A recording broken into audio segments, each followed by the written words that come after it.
Hello everyone and welcome to episode number 171 of Husavik Heroes here on Shaun Does FM. I hope you are doing well, and coming up in today's episode is a rematch from yesterday. We take on Dortmund, this time in Husavik, and off the back of that we have our end of season awards for 2035. So if you are looking forward to today's episode, then do remember to go down below, leave a thumbs up on the video, and if you haven't done so already and are enjoying this series here on the channel, also remember to hit that subscribe button and turn that notification bell on as well. It is greatly appreciated. But we're not going to muck around too much in today's episode. We've got a bit of a fridge issue here where I currently am, and there's supposed to be a guy coming fairly soon, so it's going to be a bit of a rushed episode. But thankfully, we do only have one game in it off the back of playing two in yesterday's episode. If you missed that one, I'll leave a link to it in the top right corner. But this is what the group does look like off the back of that episode. We are on top with 3 wins from 3 and on 9 points, 5 points clear of Fylkir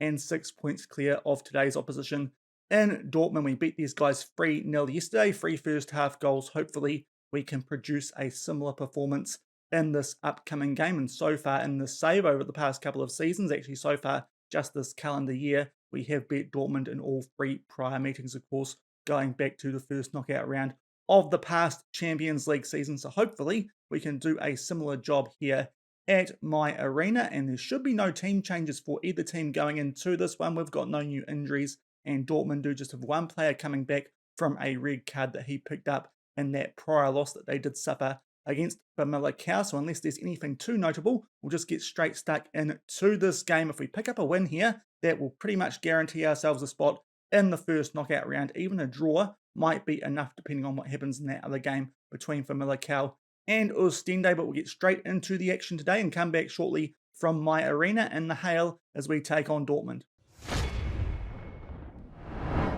And we go forward to the 18-minute mark for our first highlight of this one. As expected, no changes to the Dortmund team that was noticeable, and we have put out exactly the same squad. And Bayer here makes his way down the left-hand side. Really good run, nice ball there for Adam Saki, but comes off the post. Really good run there from Bayer, but Saki couldn't just apply the finishing touch. Still 0-0 after 20 minutes. And all the way forward to the 37-minute mark for our next highlight. Very quiet game so far, but Dortmund there did have a corner. We deal with it, but Dortmund will get possession back from it and try and get something going here inside the final third. And that is a push there, I believe, from Ali Ramadan, either him or Denali. They were both in a pretty close proximity, and this will give Dortmund here a chance to take the lead not too long before halftime. The penalty is awarded. Hopefully Big Carl can come up big for us here, because otherwise we might be in just a spot of bother. But that's a really good save that from Carl. Goes down to his bottom right and parries that away. And thankfully, despite that little bit of a lapse there at the back, we do keep the scoreline at 0-0. But that is a massive chance there for Dortmund to take the lead here in Iceland, and not too long off the back of that big penalty save from Big Carl. Dortmund, though, are back on the attack yet again. Of course, in yesterday's game, they did finish that one off quite strongly, so it looks like they've picked up where they left off at the end of that one and are holding position quite well here inside the final third. Nice ball there for Algatem, but that's a pretty weak shot there from the Dortmund winger, straight into the arms of Big Carl, and that keeps it 0-0. But we are now down the other end for a corner of our own. Can't quite link up with Filippo Denali, but Radenko Krolo will pass that ball back in there for Lasana Doumbia. This would be a great time to strike off the back of some pretty heavy pressure there from Borussia Dortmund off the back of that penalty. As I said, big save there from Big Carl, but we are just holding the ball here. Dortmund are pressing us quite well at the moment. We play that back to Radenko Krolo, and now Denali will try and find some room. Nice little move there from Lasana Doumbia. Will look to get a shot off, and actually forces a pretty good save there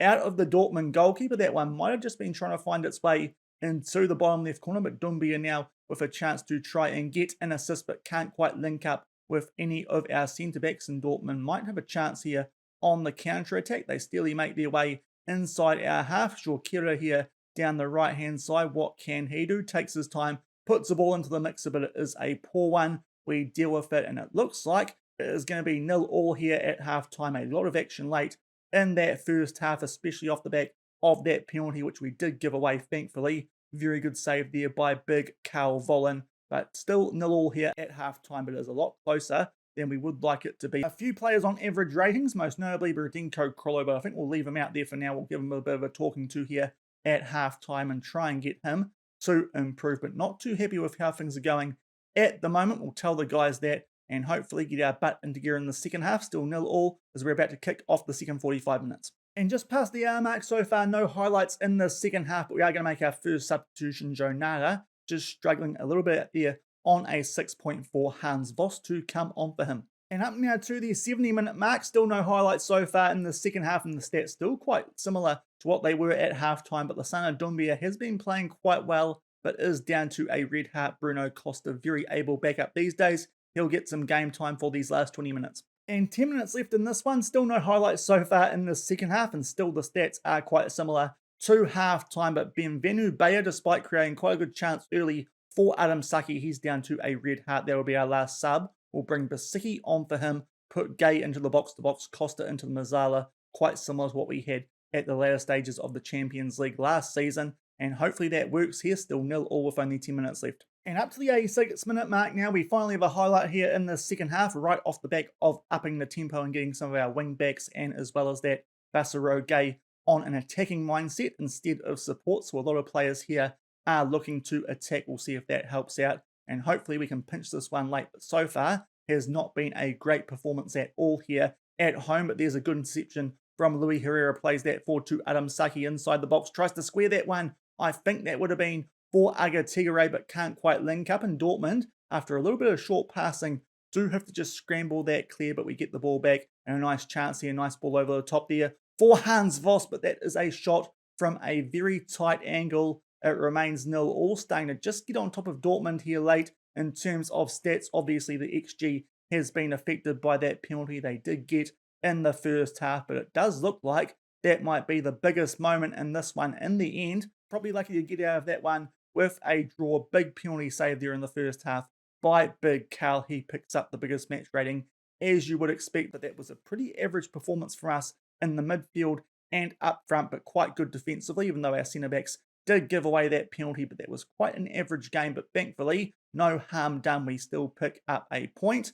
and that might still be enough for us to potentially make our way through to the first knockout round with 2 games spared, depending on what did happen in that other game. And indeed, it was a 0-0 draw in the other game as well, so that match week was not up to much in Group A. But what that does mean is we are still 5 points clear of Famalicão, 6 points clear of Dortmund, and we have the head-to-head record over them thanks to our win against them in yesterday's episode. So Dortmund can't go above us, so we have already qualified for the first knockout round. So not the greatest game there, as I said, probably a little bit lucky to get out of that one with a draw with that penalty save, but we are through to the first knockout round already, and hopefully we can make it for a top spot at the end of tomorrow's episode after those last 2 games against Ostende and Famalicão. But we'll go forward a little bit, check in on, of course, Fylkir and HK in the Conference League, and then get stuck in to the end of season review. And we've gone forward a little bit off the back of that pretty average result there against Dortmund, albeit it did see us through to the first knockout round. But before we could get to the end of season review,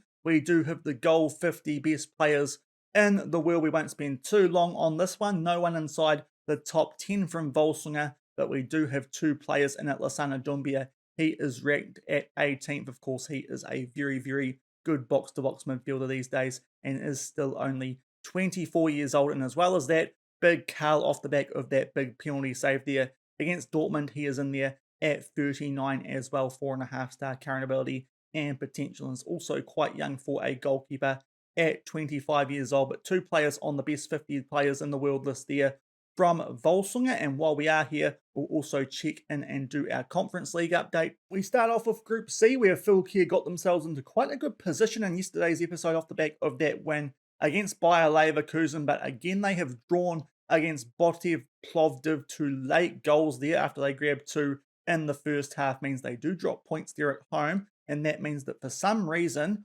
Botev Plovdiv have gone above Fylkir, despite Fylkir having the better goal differential. Not too sure what the deciding factor is there, but Fylkir certainly still in the hunt to be making their way out of that group, albeit their next 2 games are against Rheindorf, Altek, and then away to Bayer Leverkusen. Albeit so far in this group, they did get their best result against Bayer Leverkusen, but Fylkir dropping points at home there, but certainly still in the hunt to make their way out of that group. And down to Group G, and HK unfortunately do continue to struggle away from home. They can only match their result from yesterday again picking up a draw against Zelina, and very similar to what happened to Fylkir, it is a late equaliser as well, so that means they are 2 points behind Zelina, and their last two games of the group stage are at home against Lyngby. They better be picking up points in that one, because after that they take on a Leeds United team who have already guaranteed themselves top spot in this group and do look very, very hard to stop. So both teams still in the hunt, albeit Fylkir probably in a slightly better position than HKR with 2 games to play. But now it is time for our end of season review. As you can see on screen there, we did pick up 5 trophies. We did actually pick up 6, but for some reason the UEFA Super Cup overrides the Champions League, which is a little bit frustrating, because I would think that would be the biggest trophy that you could win. But nonetheless, we did actually pick up 6 trophies this past season, despite what is shown on screen there. But we do start off with signings. We won't spend too long on this one, but the signing of the season apparently was BN Venubaya, which is a little bit surprising. We only signed him back around about May of this year, and also for a fee of 64 million. Usually the board give this signing of the season to players who we sign on a bit of a cheaper deal than that, but he has performed very well in his first half year or so here at Volsungur. 16 appearances, free from the bench, 8 goals and 8 assists, is proving to be quite a replacement for Kalen Rakasan. Apart from that, Alagard given a good rating, as is Heiko Kunze. Diogo Ferreira not so much, but that's not too bad. We only spent £800,000 on him, so hard to go wrong with a fee like that. Rogvi Askam the ball, quite happy with. Gabriel Kapan, they think was a bit of an average deal for 8.25 million, albeit with that potential in his current value. Not too sure where they are getting that one from. We make our way down a little bit further. Erdan Shitty, once we do get down there, that is a very highly rated transfer, probably because he was signed on a free and is quite similar there to Kapan. In terms of the transfers out, quite a few of these, and most of them do have good ratings. We have made quite good money off of our sales over this past season, especially from players the likes of Porstein Arnason, who we did sign quite early on in this save, as well as the likes of Brynjar Galtason once we do get down to him. But at the moment, it does look like the board quite happy with our transfers out from this past season. They do think we potentially could have got a little bit more for some of those homegrown players, but it is quite hard to get the Icelandic clubs to pay a top fee. But on the whole, I think we did a pretty decent job this past season. Obviously, selling Kalen Rakasan back in January was quite a concern at the time, but in the end, we still went on and picked up our first Champions League title. Next up, we go to this season's results. This should be very, very good reading. We picked up the Islands, dealt in just that one draw against Fram of all teams, a team who did get relegated, but won all of our other games around that and picked up the league title by 17 points. As we ran through yesterday, HK will yet again be in Champions League qualifying. This time, Nats KR in Europa League playoff, and Fylkir and Akranes are going to be in Conference League qualifying. Next season, the Champions League. We won this last season off the back of that 1-1 draw and win over Manchester United on penalties, and have already made our way out of the group this current season. So the board quite happy with our work there. The Super Cup, we picked it up in the end very comfortably earlier this week against Arsenal by a scoreline of 5-1, even if the board weren't too focused on that competition. The same can be said for both the Deal to Bakar, which we did only just win the final of by 1-0 over Valerian, and also the Super Cup over HK, albeit we did that by a more comfortable scoreline. But all those trophies the board weren't too worried about, but we won them anyway. And as well as that, we also picked up the Multibickerin, that one in quite convincing fashion, ending with a 4-0 win over Valerian. So our best season so far of this save, and it's going to be very, very hard to top that for however long we do keep this save going. The moments to remember: our biggest win was in the league, 14-0 away against KA. That was some sort of thumping, albeit HK did come out not too long off the back of that and did match that scoreline. Interestingly, apparently the match to remember was our second league win over Dortmund after we beat them about 5-0 in the first league. Not too sure if I agree with that one. I'll probably go with the Champions League final, even though it did go to penalties. But anyway, that's what they've given the match to remember as. Not too sure about that one. And the goal of the season was in another romp, but this time it was from Narek Voskanyan against Tindastol in the Multibickerin. And seeing as it was against a team like Tindastol, you definitely wouldn't have seen this goal. So at the 23-minute mark, Narek here just outside the box and curves one into the top right corner, quite similar to a goal which Bayer has scored a few times already since he has joined the club, but can't argue too much with that one. Narek Voskanyan picking up the goal of the season there in that game. In the Malkabika and the finances, everything very good here. Obviously winning all of the competitions that we were in this past season, all of the financial stuff has gone up, and as well as that, our reputation has gone up from 4 stars to 4.5 stars, so it is Volsungur worldwide these days, and the best shirt sellers were Lasana Dumbia, Adam Saki, Benvenu Bayer, the new addition, as well as Aga Tigare and Carl Volans are starting to sell some shirts of those newer players here at the club. We'll get into the best 11 shortly, because that usually on the screen is a little bit bugged out, even though that does actually look a little bit more reliable than it has been before. And over to the awards yet again, we don't pick up a managerial award. I think the Icelandic board just hates the fact that I've made Volsungur this darn good. But the club awards, the fans player of the season and young player of the season has gone to Lasana Dumbia, signing of the season and goal of the season. You did see before the top goal scorer, Adam Saki, he picked up 40 goals in this season. One heck of an effort there from our Moroccan striker. Most assists, Lasana Dumbia, which is a record for a season here at Volsungur, with 33. Most man of the matches, also Lasana Dumbia with a 6. The highest average rating was Adam Saki with an 8.1, and the most passes per 90 was Elaine Basicki. Over to competition awards, the young player of the year in the top division here in Iceland, that did go to Hans Voss. The golden boot went to Adam Saki. It was a tie between a few players, but he was awarded it because he played less games than those other players. The Champions League defender of the season, Filippo Dinelli. The Champions League goalkeeper of the season was Carl Vollan, in the Icelandic top division player of the year, our backup box-to-box midfielder behind Lasana Dumbia and Bruno Costa. And as you can see over on the right, we have the record breakers.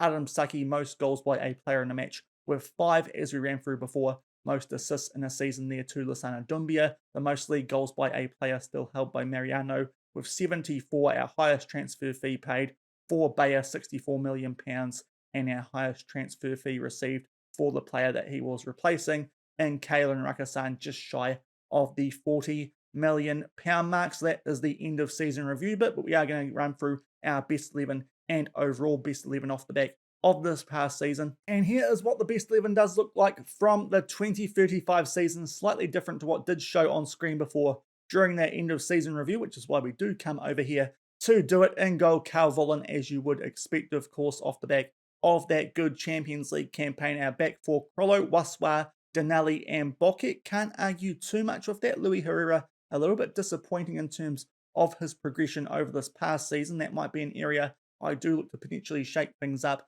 in the next transfer window, or at least before the start of the next European season. And Waswa also in there over Ali Ramadan, but that is a pretty solid defensive unit here at Volsungur. Our midfield is Basicki, Dumbia, and Costa. Obviously, the sale of Rakasan as well as the addition of Bayer halfway through the year means that those two players were always likely to miss out, but that is pretty close to the midfield that we did have during the latter stages of the Champions League this past season, albeit interesting to see Basaroge could only make his way onto the bench. Our wing options, Onya Mizkic at left wing, Hans Voss outdoing, of course, the outgoing Nicholas Zimmerman on the right wing, as well as Aga Tigare, so that is interesting. And Adam Saki is up front with those 40 goals, which he scored, and our bench is made up of Will Lervik, Ramadan, Pedro Lemos, Aga Tigare, Basaroge, Nicholas Zimmerman, as well as the new addition striker, who did do quite a good job domestically, Heiko Kunze, with 23 goals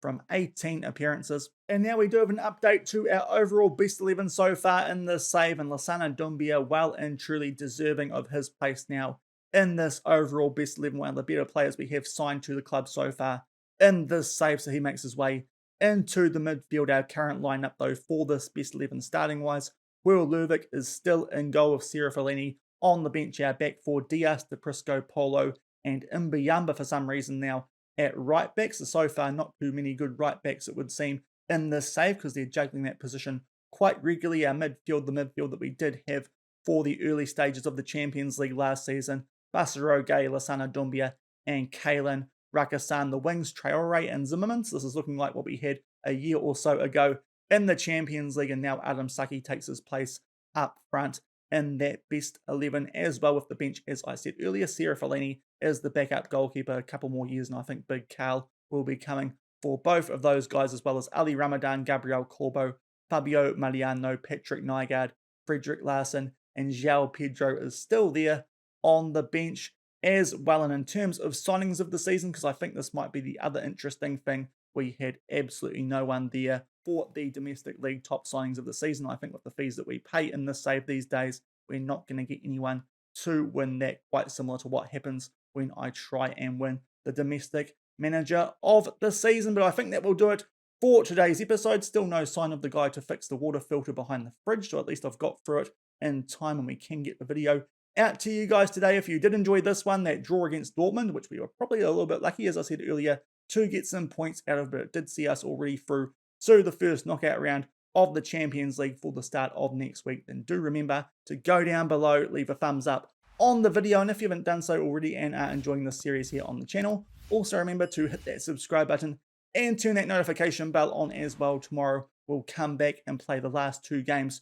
of this group once we make our way down and can actually click on the group, because we can't see the fixtures here from this current schedule because 2036 season not popping up yet. But we travel away to take on Famalicão up first, and off the back of that we do host Ostende. There is a chance though, the way that this table does look, that second game might not have anything riding on it, so we might only actually show you guys the highlights of that one depending on what happens in that first game. A win against Famalicão away from home and we would secure top spot in the group, and from there it is all dependent, I'm guessing, on that last game between Dortmund and Famalicão on who might finish second in this group. But as long as we beat Famalicão in the first game of tomorrow's episode, or Ostende, just one more win and we make sure that we do qualify out of this group top. And we will also, of course, have the draw for the first knockout round, as well as keep our eye on Fylkir and HK down in the Conference League. So that's what's coming up in tomorrow's episode. And until then, thank you very much for watching.